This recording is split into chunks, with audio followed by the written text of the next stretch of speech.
মুখ্যমন্ত্রী যেভাবে আহত হয়েছেন, কি হয়েছেন সেগুলো তো অবশ্যই তদন্তের বিষয়।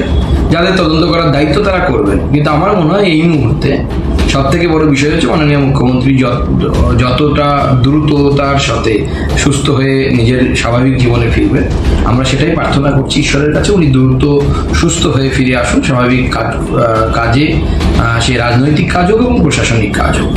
দ্বিতীয়ত, উনি তার বয়ানে বলেছিলেন বা মেডিকেল বুলেটিনে বেরিয়েছিল যে কেউ ওনাকে ধাক্কা মেরেছে। পরের দিন অর্থাৎ আজকে বলা হচ্ছে যে ওনার মনে হয়েছে কেউ ওনাকে ধাক্কা মেরেছে।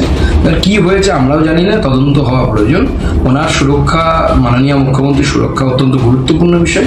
রাজ্যের হোম মিনিস্ট্রিকে ভালো করে দেখা উচিত, কোথাও কোনো ভুলচুক হয়েছে কিনা করে ওনার সুরক্ষা প্রয়োজনে যদি মনে হয় যে আরও বাড়ানো দরকার, বাড়ানো উচিত। যদি প্রয়োজন মনে হয় আলাদা করে সিএম হাউস বানিয়ে সেখানে মাননীয় মুখ্যমন্ত্রীকে রাখা প্রয়োজনে সিএম হাউস বানিয়ে সেখানে রাখা উচিত। ওনার সুরক্ষার সাথে কোনো ধরনের কম্প্রোমাইজ করা উচিত।